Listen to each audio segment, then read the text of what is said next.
A former Logan police officer was accused of sexually abusing a woman in a squad car, charges say. A former Logan police officer is facing charges including forcible sexual abuse after prosecutors say he spotted two women while driving his squad car and insisted they get inside. Carlos Jonathan Cubias, 27, was charged on Wednesday with forcible sexual abuse, a second-degree felony, 4 counts of unlawful access or use of criminal investigations and technical services division's records, a Class B misdemeanor, and texting or emailing while driving, a Class C misdemeanor. So effectively, this police officer, 2 a.m., he's making his rounds, driving around. He sees two young women. He pulls up and he says, "Hey, get in the car. I'll take you where you got to go." He insists that the women get into his vehicle and began driving them to their destination. Once they reached the destination, Cubias demanded one of the young women give him her number. While she was putting her number in his phone, Cubias put his hand under the waistband of her pants. So effectively, he grabs her. She says, "Get off me," pushes him away. They get out, they leave, they file charges. So he then takes that number and her name, puts it into the system to look into her, see what information they have. And he does it while texting and driving. Now, for me personally, I am not anti-cop, but I'm definitely anti-bad cop. This is a bad cop. He's being held accountable, but in my opinion, not enough. Effectively, you'll see that this article here, where's the date and time up here, was posted March 17th, 2024. So this was a year ago and some change. But a year later, which is how I got wind of this, I saw this article, which was posted August 13th, so yesterday. His charges are still there. He is being held accountable, just not in the way I'd like to see. So this Carlos individual was charged in 2024 with forcible sexual abuse, a second-degree felony, 4 counts of unlawful access or use of criminal investigation and technical services division. So, I mean, it's repeating it, so I don't need to read that. In a plea agreement in June, Cubias pleaded guilty to the forcible sexual abuse charges that was reduced to a third-degree felony and the 4 misdemeanors of unlawful access or use of criminal investigation and technical services division records. The 6th count for texting while driving was dismissed.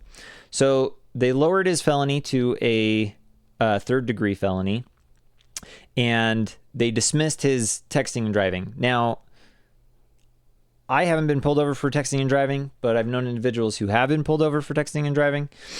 And I mean, if we're going to get pulled over, they need to get pulled over. They should be held accountable. And also dropping the case, like, here's my opinion. If you're a cop and you are dressed up as a cop, you're acting as a cop, you're on duty as a cop, and then you start flirting with girls and sexually abuse them, I don't want it dropped. I don't want it, I don't care if he pleads guilty or not. Like, to me, I think you just throw the book at someone like this. If someone is going to be part of this, we should be holding our cops to a higher standard than normal citizens. They don't get these special situations. Now, I do believe that cops should have immunity. They do get, and I don't mean full immunity. I definitely think there's times it can be taken away. Here's a good situation, right? But I understand that sometimes cops have to do things in the line of duty that the rest of us, to be quite honest, aren't willing to do, don't want to do. There's so many things that they have to deal with. I am so for cops in Utah. I don't have a problem with cops in Utah, but I am very much against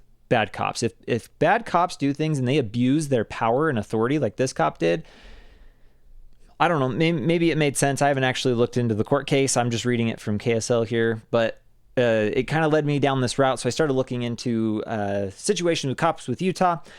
Again, from my perspective, here in Utah, I feel like our cops are actually quite great. I feel like the populace is actually quite tame compared to a lot of other states. Not all states. I think there's other states that are also tame.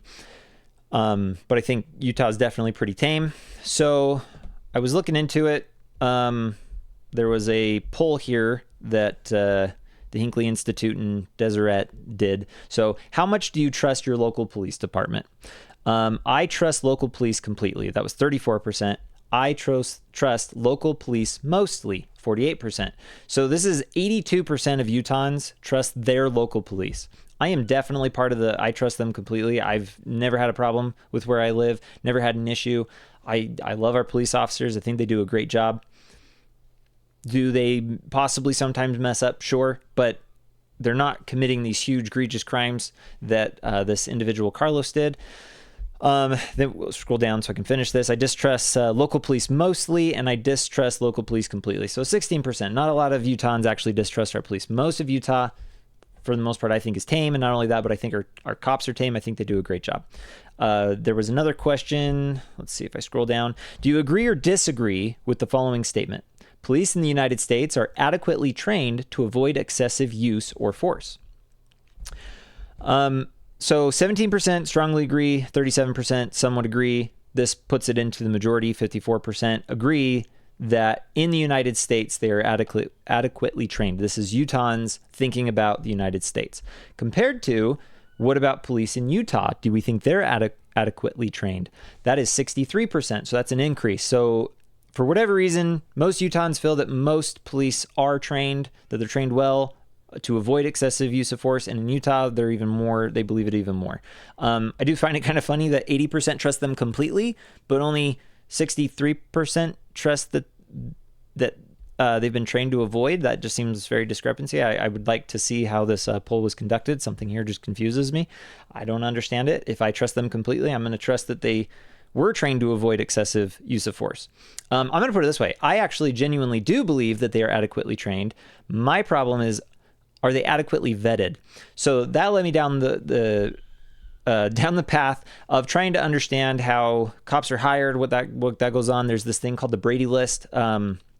Effectively, prosecutors constitutionally are supposed to let the jury and the system know if a cop could be disqualified based on their past history, and that's the Brady List. The Brady List is when cops have done bad things, they're supposed to go on a list, or they can go on a list.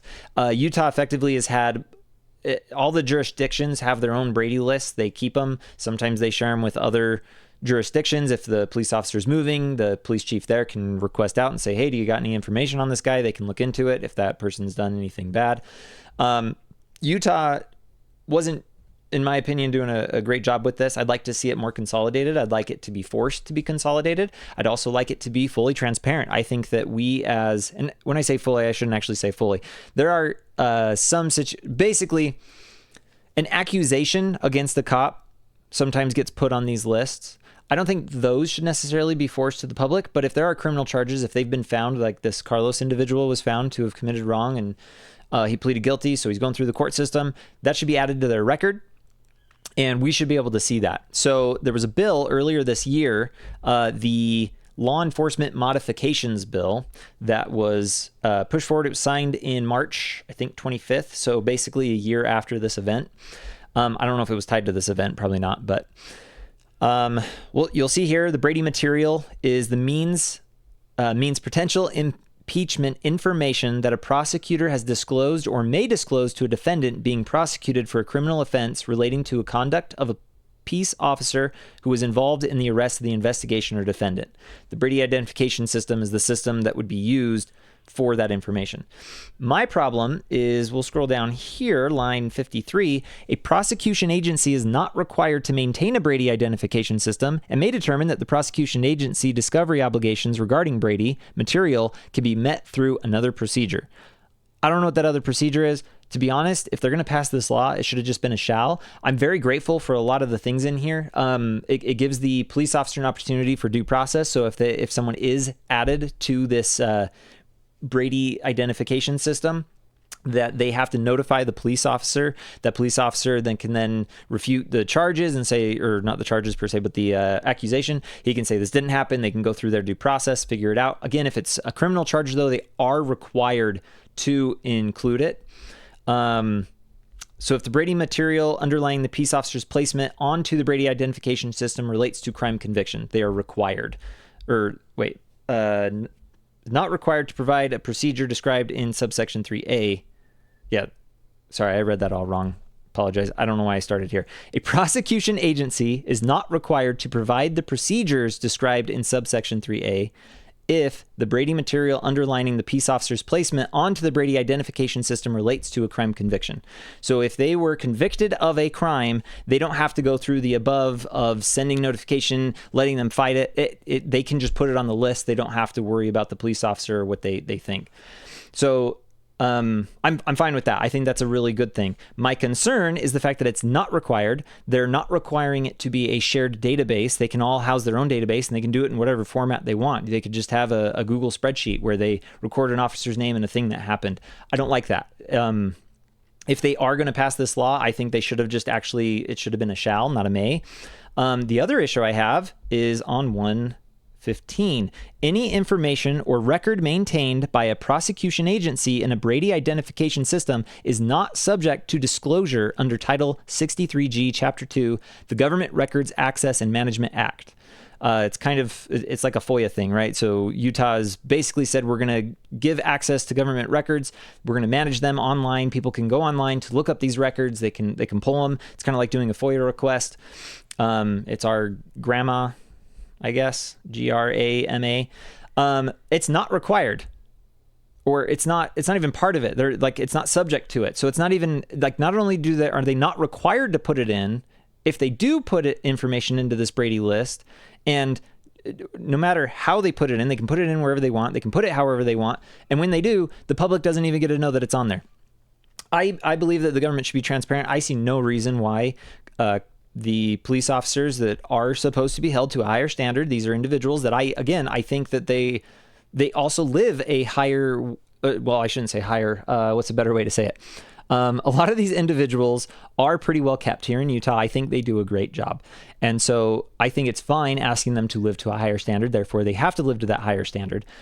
And I think transparency is part of that higher standard. They are a government agency. This should be. So me personally, I'm going to be pushing for this. I think that we need to change this law to, one, make it required, make it a shared database for all jurisdictions, unless someone has a good reason why I'm wrong, and that it needs to be subject to the Government Records Access and Management Act. If they have a good reason why some information should be hidden, I would love to hear those arguments and see where it takes us, but it is what it is.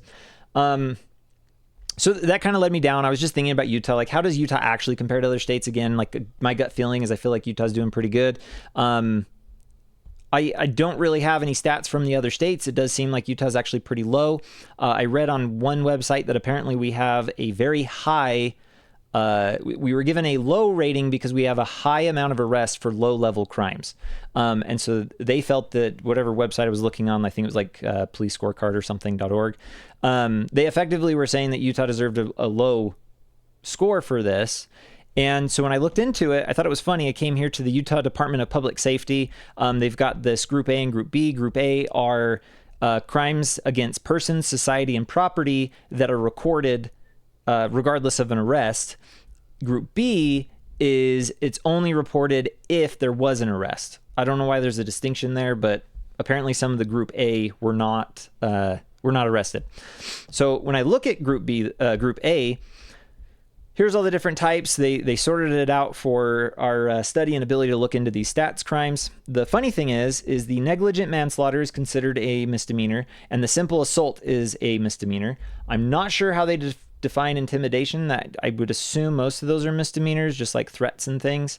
It's very possible some of those are felonies, but you can kind of see here the rest of these are felonies. Well, if you look at simple assault and you look at intimidation and you look at the negligent, you add that up, that is a much larger, high amount of accusations compared to all these other felonies that, like, there's a lot of the felonies here on the list, but there's not that many compared to the rest of these misdemeanors.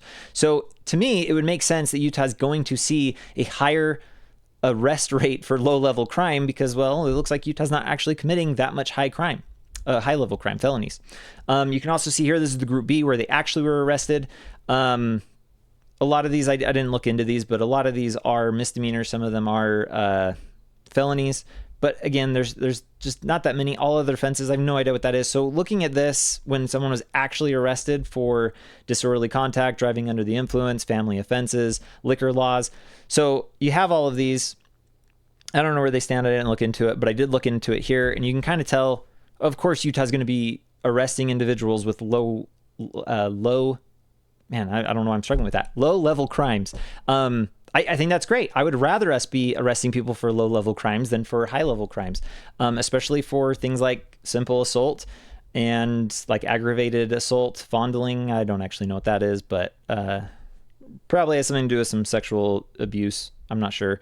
But I would rather see more simple assaults compared to all the rest that's on this list: kidnapping, manslaughter, murder, trafficking of humans, incest. Like, yeah, let's keep those numbers down and let's keep arresting the low level, because that's going to keep the high level at bay. I think that's part of the reason why Utah's doing pretty good, in my opinion. So I'll kind of leave it there. I don't really have anything else to add. If you find anything wrong with what I said, or think I need to do a little bit more investigating and look into other things related or pertaining to this, go ahead and leave it in the comments. Happy to look more. If I missed something, please leave a like and subscribe so you can get more of my videos. Right now I'm just kind of posting whenever I'm trying to get into more of a schedule here. I haven't really defined it down, so I'm just kind of posting once I'm able. I do the research and I have the time to post a video and I have opinions, I just post it.